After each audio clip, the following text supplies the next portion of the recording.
was very short. And so then I remember I had gotten up from where I was on the couch, and then I was like, is that my wig on your head? And she was like, yeah.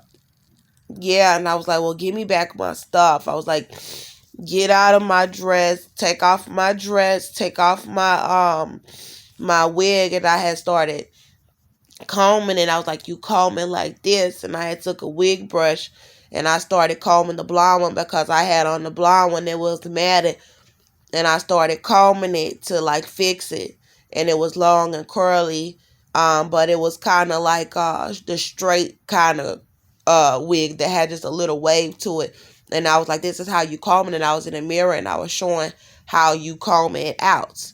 And then I was like, I already don't have a whole lot of stuff. I was like, so take off my wig and take off my clothes. And she was acting like she didn't want to do it, like she didn't want to take off the stuff that I never seen before, but supposedly this was my stuff in the vision or whatever. So she did not want to take off my stuff. And then she had went to lie down in the bedroom, and when she went to lie down in the bedroom, it's like my little sister, I don't know if it was her, but it was like my little sister had gone into her the room to lie down with this girl, and the woman had on my fleece again, the pink one. And then she lied back on the bed, and the way she was lying was almost like she was dead, because she was looking straight up and her eyes was not blinking. After she laid down in the bed, her eyes was not blinking, and the wig was going off of her head, and she didn't have on the dress anymore. She had on my fleece, and how she had when she first came to me in the living room. And then she was in the bedroom looking up, and her eyes, her eyes look like a dead person eyes look when they dead, like but her body was still alive, like looked like she was still, like she was alive, but she was just sleeping. But her eyes looked like she was dead. And so then her dress was very short, and but the wig was going and the dreads were like, to like right here, but they was going back because she was lying back, and the dreads was like hanging right there, and it had a little blonde at the end of the dread still, but it was looking short now. And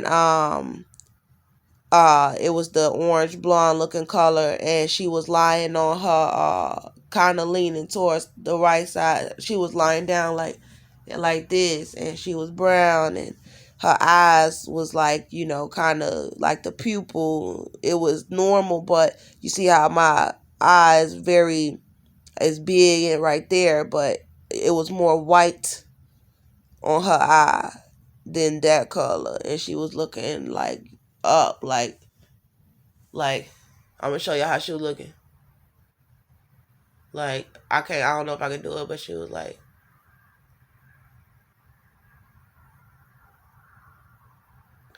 and so like I thought that was very strange, and there was someone lying in the bedroom with her, and I believe it was my sister, my little sister. Like when I said take off my stuff, like she had gone in there with the girl, and then they lied down, and the girl did like that, and they was just laying there.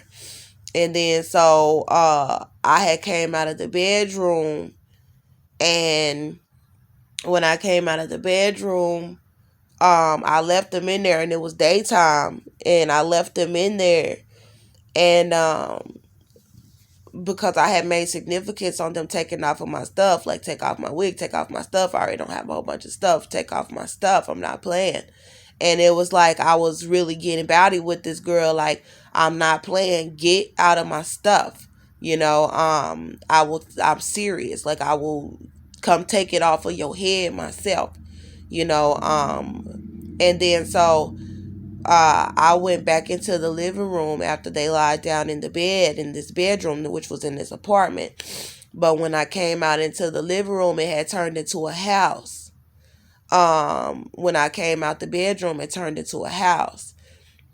And it had a big living room, and it was almost like a mansion or something, but it was like one of them old kind of the living room was kind of new, kind of sort of, but there was a bathroom and there was a hallway, and something was out there, and something was like go and lock the door. I went to go grab a knife. I went to go and grab a knife. So when I came out, it was light in the bedroom when they went to lie down. And then when I came out of the bedroom, it was dark. It was like dark. It was nighttime. It was like midnight. It was nighttime. Um, it was nighttime. And something was like, go get a knife. So I had went to go and get a knife. And I went to go and get a knife, and it was like a little, just regular kitchen knife. It wasn't a butcher knife or a butter knife, but it was like a regular, like a steak knife or whatever. And I had went and got a knife, and I had the knife in my hand. I think I had on the blanket, but I don't know. I had the knife, and I went to the front door. And the front door was down this hallway, past the living room. You go down the hallway past the living room, and the living room was kind of like lofty. It was kind of lofty. And it was like white, and there was some wood trimming on the stairs, and a little bit around this white mansion living room. But I didn't really see the wood until the hallway. And then I went to the door, the front door, and it was against the wall like that. And it was white, and it had the deadbolt lock. And I locked the deadbolt lock because I think the actual lock was already locked, and I had the knife. And then it was like I was hurrying to lock the deadbolt lock. So I hurried to like lock it. In the way that I went to lock it was almost as if I had put my body weight up against it to hurry up and lock it, like somebody could hurry and come in. And so I was like when I turned around back towards the bedroom, and it was a hallway, there was another bedroom across the hall from it. And I had saw someone. And, I wanted my son. I was there, because my son. And so I had saw something. But before that, something happened. No, something happened. There was a man in the house already now. So after I had locked the door, there was a man in the house already, or it was before or after I had an altercation with a man in the house. So there was a man, and I think the altercation, I think I might have locked the door after. Yeah, I locked the door after the altercation with a man. So, or at some point, there was a man in the house, and he was a light-skinned black male. And he had on a red shirt. And when I had come out of the bedroom and it was dark in the house, um, I know that he ran to my purse, and it was like I was familiar with this man. It was like I knew this man. Like he and I were talking for a minute. We were talking, and it was like he was my boyfriend, and we were in this house together, and it was like he was my boyfriend. And then all of a sudden, he ran to my purse, and my purse was in the bathroom, and it was hanging on the doorknob or something. And he just ran, like he started talking to me, like, and as soon as I had got comfortable with him, I wasn't even really comfortable with him, but he was trying to talk to me like he was my man, like we was cool like that. And then all of a sudden, he just took off running to the bathroom, and I chased him. And when I did, I had went, like, I chased him, and he had took out my wallet, my little pink Coach wallet, and he started going through my cards. And I had my baby bump, and he was trying to he had bent over, and he was going through it, like, give me your cards, give me, like I'm taking your card, I'm taking your debit card, your credit card, like and I had started to go and get a knife to stab him,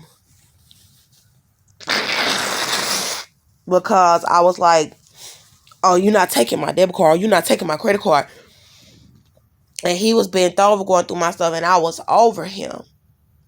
But when I thought about the knife, there was some crumbs of weed in a bag.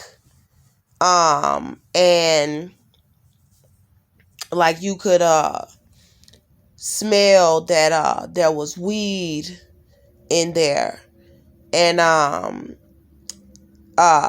it wasn't necessarily, no, you couldn't smell any weed. I couldn't smell any weed, but the bag where the knife was, there was like a little bitty crumb, like few crumbs of weed in the bag, and there was like the top of the Swisher, like Swisher, when you pull the Swisher bag off the top, it's or the Swisher Sweet. It was like or the White Owls. It was like a couple of them in this little small paper bag, and the knife was at the bottom of the bag. And I didn't go to it, but I saw a vision of it, and I was like, nah. I was like, I'm not gonna stab him because it smelled like weed, and if the police come, then they are going to something about some weed, you know. And I was still over him, trying to get him from going in my wallet and taking my debit card.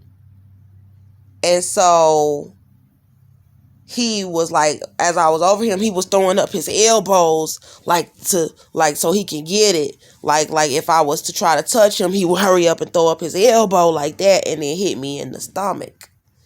And so I was like, nah, I know what's going on, as far as my baby. I was like, I'm not gonna let him just elbow me in the stomach. So I let him get away. And he ran off with the debit card, or it was like a credit card. And he ran off, and I remember like, go and get a knife at some point, and I had went and got a knife, and then I hurried and locked the door. And when I hurried up and locked the door, I had locked the deadbolt lock. And I remember kind of putting my body up against it and hurrying up and locking it. And he had on red, and I think he had on like red, and I think he had on like some yellow shorts, like some yellow basketball shorts. And I'm not exactly sure, but he had a short haircut, and he was kind of chubby a little bit, but not a lot. And he was kind of short, but not a lot. And I think he was gone out of the house, and the bathroom light was on. So the bathroom light was on. And I remember that while the bathroom light was on, but the rest of the house was dark.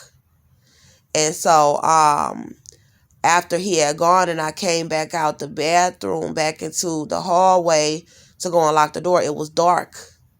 And it was almost like there was a night light at first, but then it went away. And then so hold on.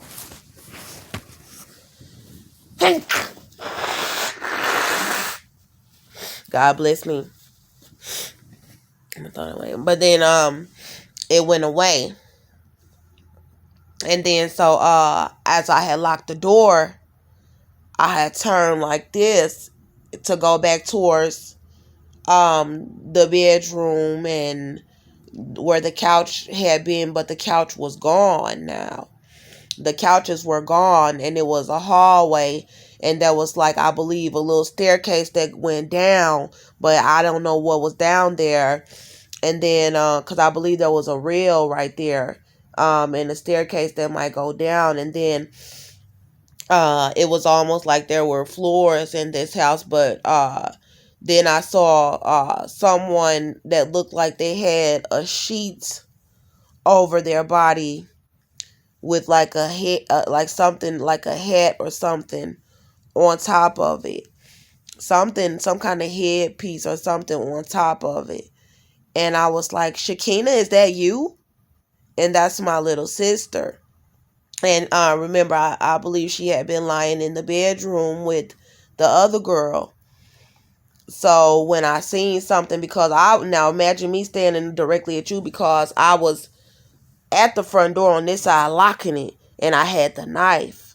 And then I turned around to come back to that way, but before I could, like, I took probably like a few steps or a step, and before I could get to that direction, so I'm gonna turn this way as if I'm facing the bedroom now. So I done turned from the door, and now I'm going towards the bedroom. So I was going towards the bedroom, and I was walking a little confidently, because I don't know why, but I was walking towards the bedroom, and then I had saw something, and it was two bedrooms. It was one right there, and then it was another one now. And then I saw something because it was dark, and I had seen something, and it looked like it had on a sheet, the ones that go all the way, like a white sheet, they go all the way down to your feet, and where you cannot see the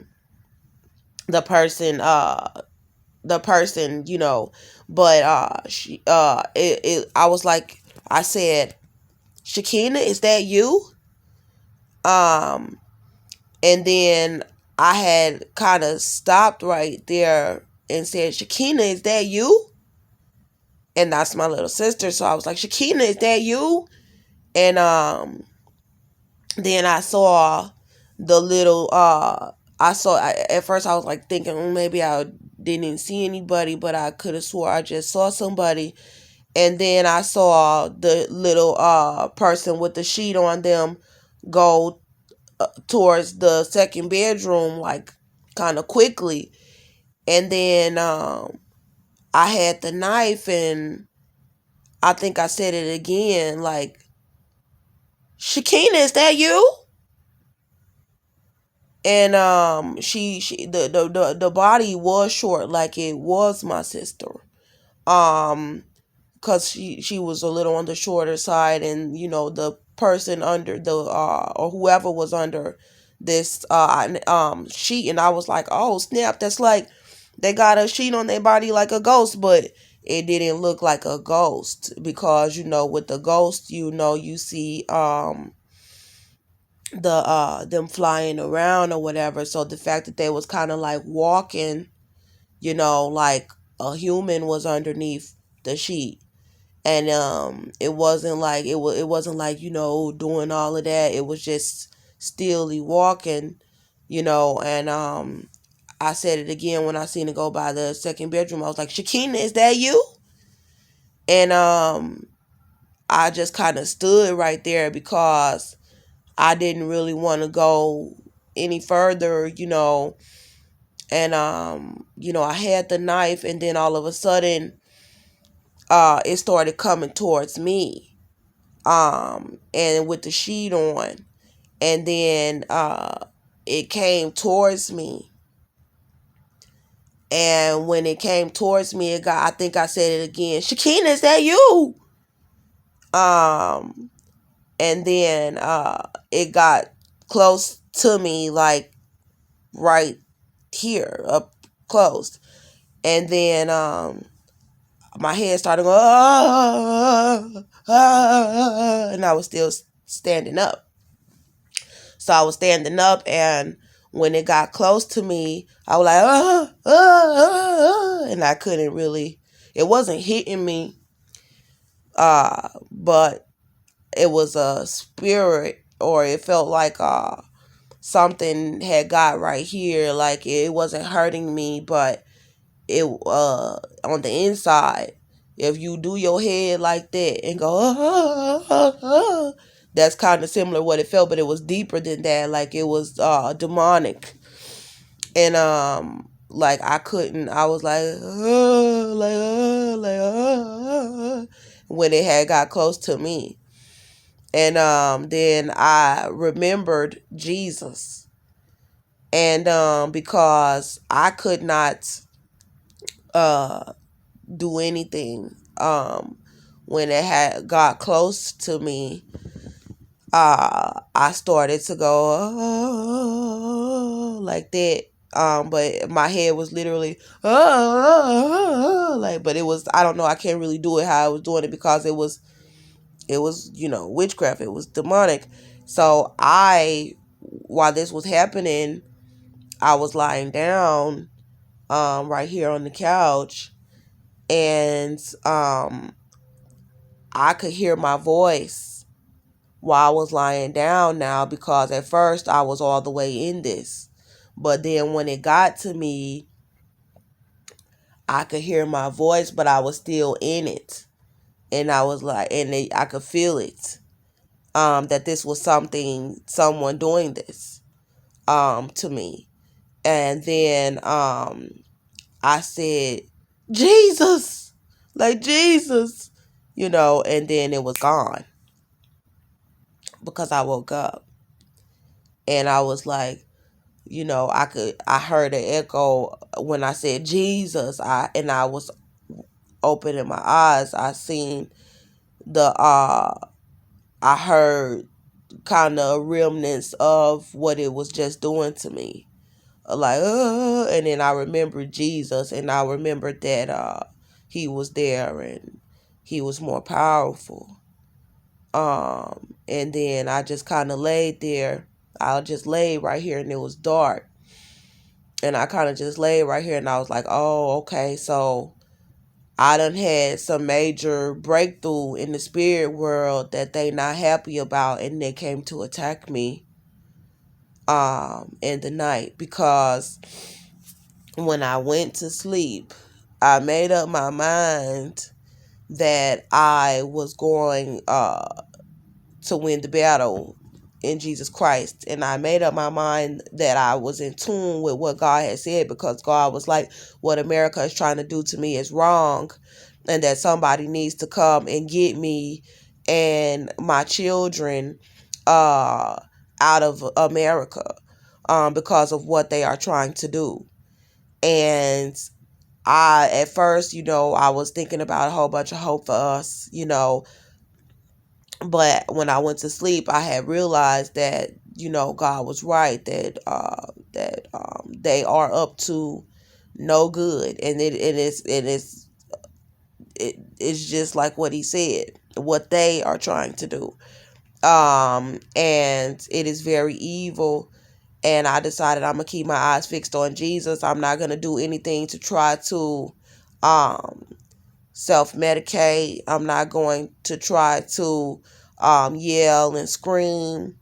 I'm not going to try to call on any of them to help me. I'm done going off on them about every little thing that they do to try to hurt me. And I'm going to keep my eyes fixed on the Lord.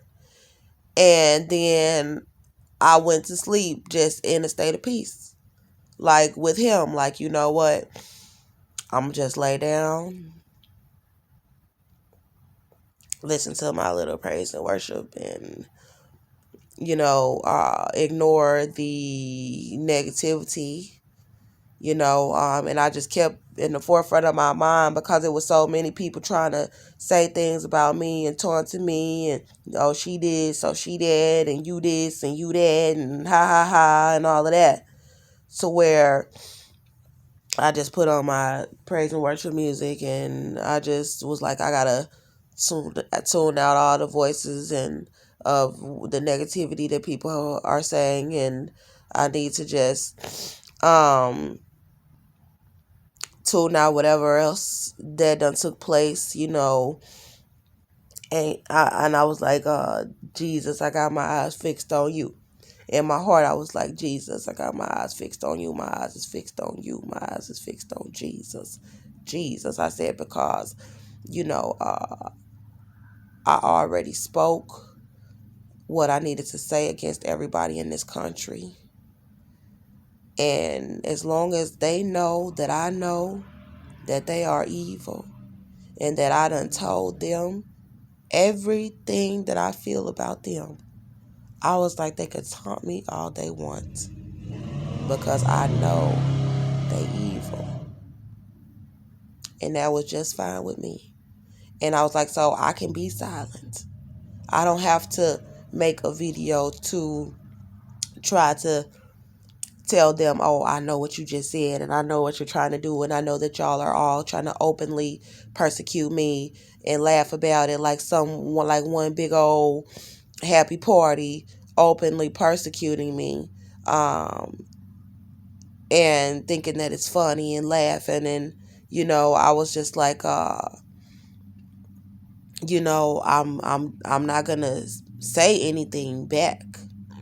I'm not gonna waste my energy making videos about that. I'm not gonna waste my energy crying about it or getting angry or trying to understand how so-called people of God could be doing that, and family, and so many people in the community, how they could do that and how they could be sitting up in the church doing that.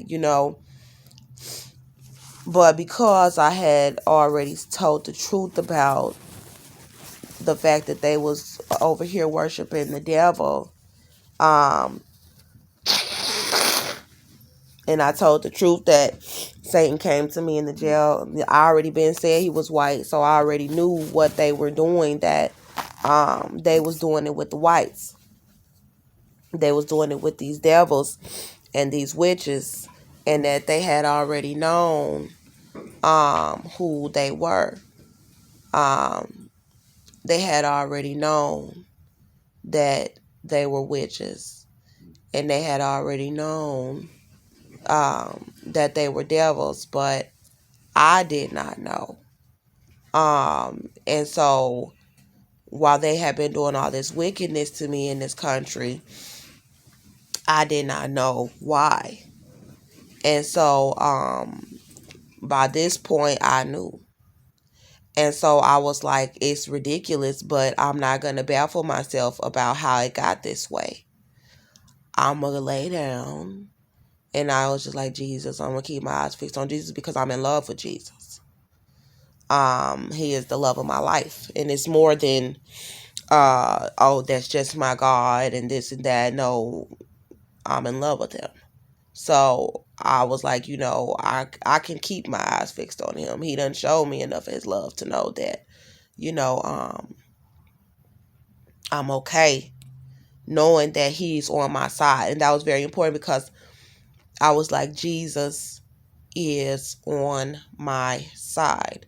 So it don't matter if the whole country is trying to lie and tear me down and say you this and you that and you this, you that, you this, you that, because that's what they doing. And then they being very evil about it. And so Jesus Christ has already spoken up for me, and he has already spoken the fact that I ain't all of whatever they talking about, and that they lying, and that they wicked, So I was like, it's no point in letting the enemy get in my ear if the whole world gonna be against me. You know what I'm saying? I was like, at least God is for me. And then I said, nah, at most God is for me. Jesus Christ is for me. I was like, so who better to have on my side than Jesus? And I was like, it don't matter if all of them are doing it because, Jesus is on my side. So I was like, I'm going to just keep my eyes focused on you, Jesus. I'm going to just keep my eyes focused on you, you know, and that's what it was. I was like, I'm going to just keep my eyes focused on him. And then I rolled over and I fell asleep and listening to the praise and worship music. But then when I got up to use the restroom, I had turned it off, and then all of this happened. And I feel like because there's something spiritually happened, because I noticed that whenever I'm in a state of mind where they can continue to mess with me, and my peace, because when I went to sleep, I was like remembering God saying that my peace, I'll give you peace that surpasses all knowledge, to where when people don't understand why you at peace with yourself, you know what I'm saying, because they know the stuff they've been doing to you, or they know what you're going through. Sometimes people won't understand how you even got any peace. But because in Jesus Christ, I can have peace because he promised that to me. So I was like, yeah, it's a bunch of chaos. It's a bunch of stuff going on, because I was like, God, I'll go and get bowdy. I'll do it. And they'll have to do it. I was like, but I'm going to have faith in you. If it got to be one last time, I'm going to have faith in you that you are more powerful than them. And that you can save my little boy. And that you can save me before I go and get myself killed and before I hurt somebody. About my son and about my life. And I was like, I'm going to have faith in you. That you are God. That you can do this, because that it was so many of them trying to prove that they was more powerful than God. That they can do whatever they want to do to me and my son and just get away with it. And